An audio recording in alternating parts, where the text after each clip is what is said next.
Hey there, beauties and bees! Welcome back to the show. By the way, today is a really bad skin day for me. I got pimples and it's just all so red here.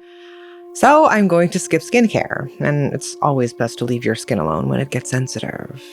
Anyways, any dog lovers here among us? Well, let's see if you still love all dogs after this. A congregation kneels in silent prayer in St. Mary's Church in Bungay, England. It's August, and the rolling hills of the idyllic Suffolk countryside have been bathed in sunlight all day. Sheep bleating on the hills, birds soaring through the blue skies. But after all the heat, huge storm clouds have started to form, and the light dulls through the stained glass windows. Suddenly, there is a deafening clap of thunder. The door bursts open, and the wind sweeps in. People turn and then scream as a huge black shape comes barreling down the aisle. Its eyes are red and bright, its mouth hanging open with tongue whipping and white spit flying. Its clawed paws screech across the floor. A father pushes his son behind him, and the beast's head swings toward them. It leaps, jaws clamping around the man's throat. Then it wrenches its head, tearing his neck and tossing flesh and crystal aside. As the boy cries for his father, the beast lunges and does the same to him. The two bodies slump against the pews, and their blood spills from gaping wounds like wine from the chalice. People yell. They crush against each other to escape. But the beast, satisfied with its kills, explodes back out of the church with such force that the steeple collapses through the roof. The beast is next seen in the nearby village of Blythborough, where, again, it rips into a place of worship, the Holy Trinity Church. The year is 1577, but the church was founded almost 1,000 years before. This is the center of the community, somewhere sacred, somewhere safe. But it seems even that isn't enough to keep the beast out. It kills several more people, and by the time it leaves and the surviving worshippers recover, all that's left is death, confusion, and deep black scorch marks on the church door. These become known as the devil's fingerprints, and they are still there today. One contemporary reporter writes a verse about the event, and it goes like this. All down the church in midst of fire, the hellish monster flew, and passing onward to the choir, he many people slew. The description, a black dog like a devil. Today, let's get into the story of Black Shuck.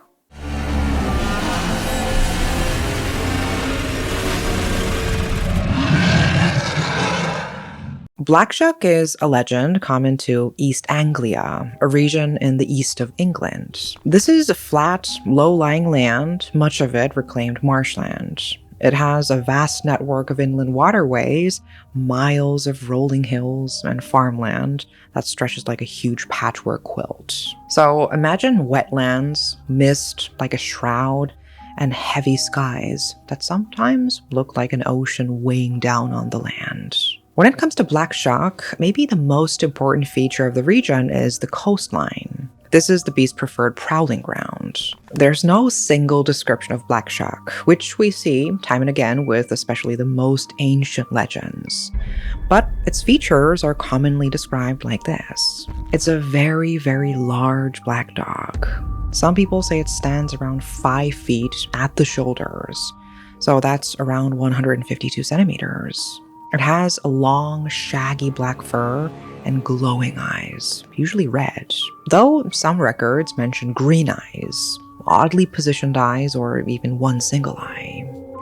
It has a ghostly presence and the ability to phase in and out of existence, appearing in one place, then vanishing a moment later. Some say it leaves no paw prints, while others say it leaves scorch marks, and its claw marks carry the hellish smell of sulfur. The earliest recorded possible sighting is from 1127 in Peterborough.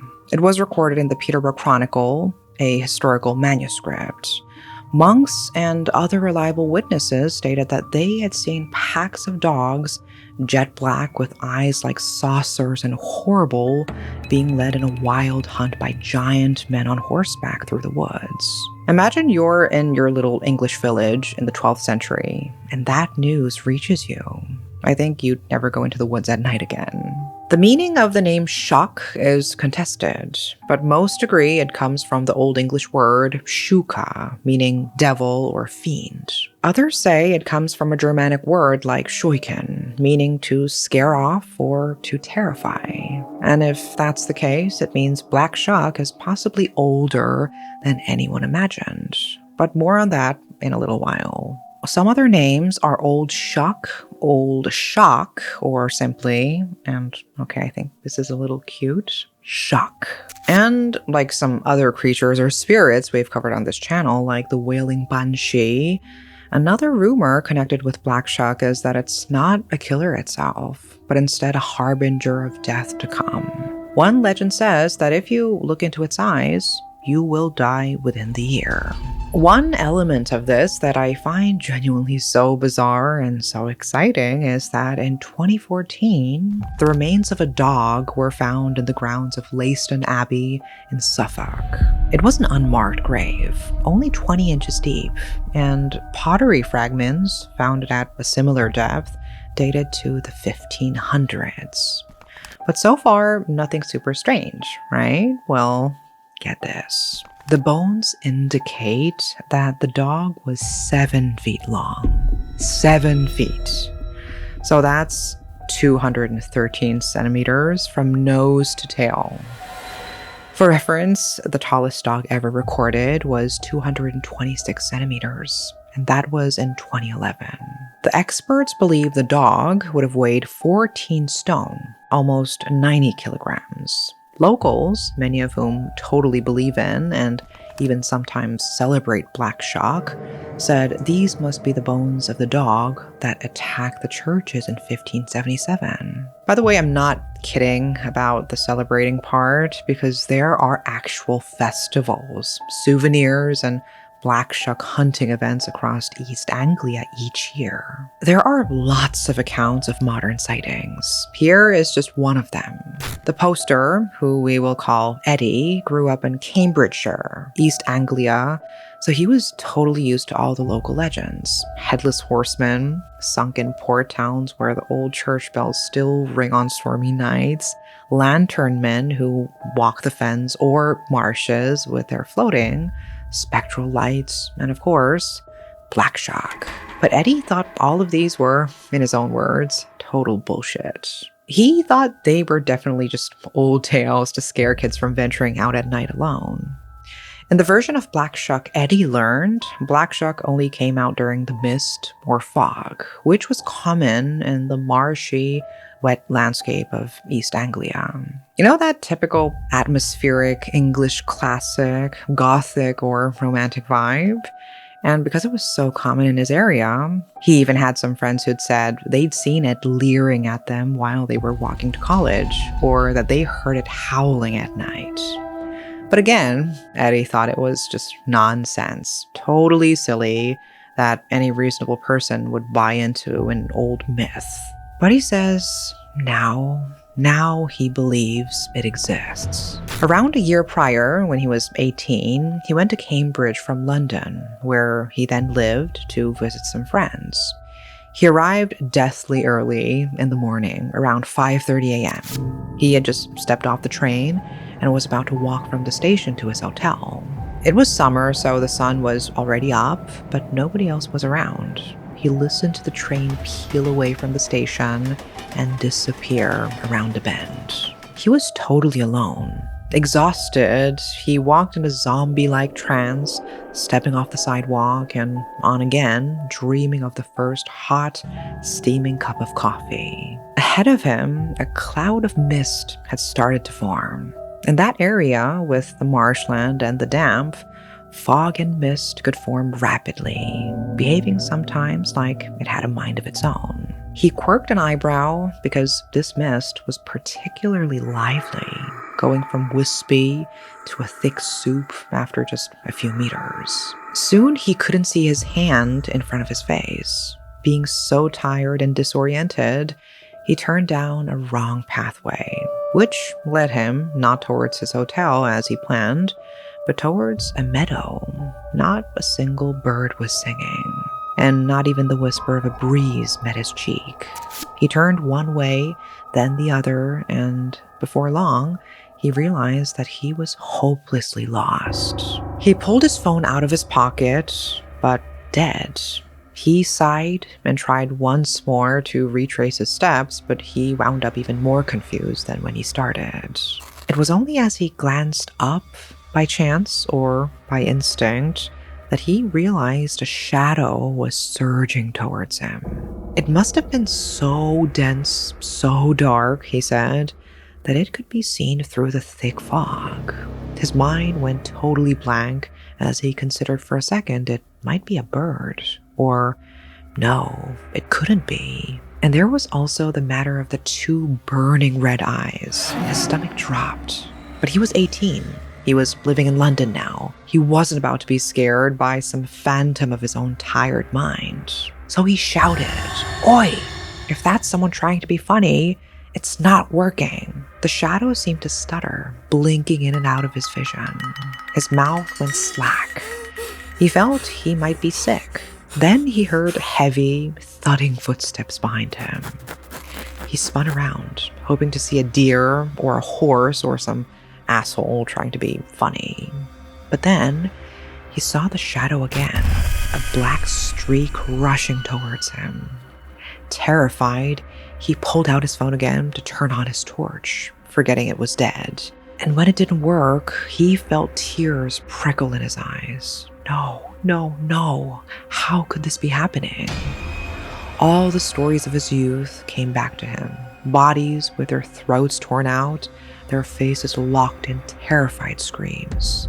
Or people who wandered off alone, never to be seen again. He imagined what his own body would look like. Bloodless, torn apart, missing eyes and other soft organs as the hungry animals picked apart his corpse. How could he be so foolish to laugh at his own rich folklore? Isn't that what got people into trouble in hundreds of tales? The mist curled in front of his panting mouth as he watched the shadow with wide eyes, first moving one way, then the other. Like it was playing with him, like he was just a toy, one that was about to get torn limb from limb.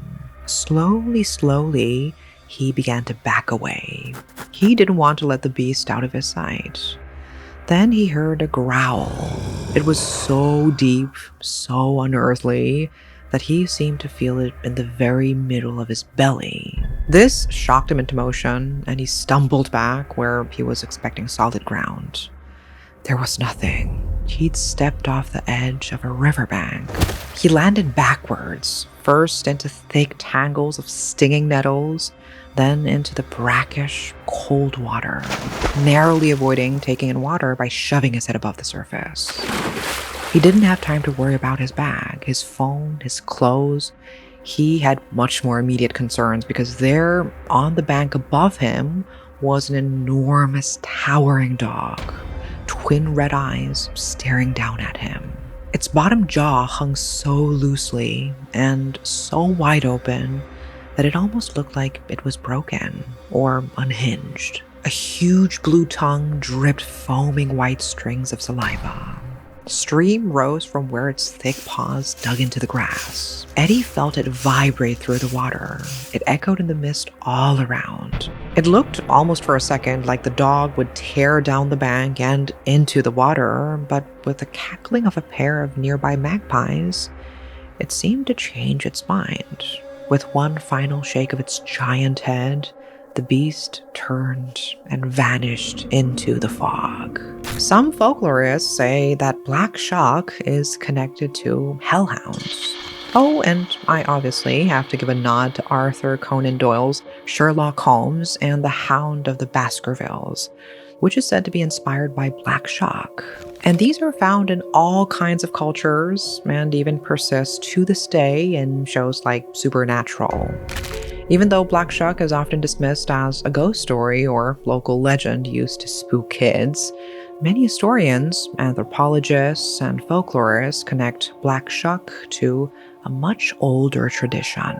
They say he belongs to a group of supernatural black hounds that stalk humans through stories and history.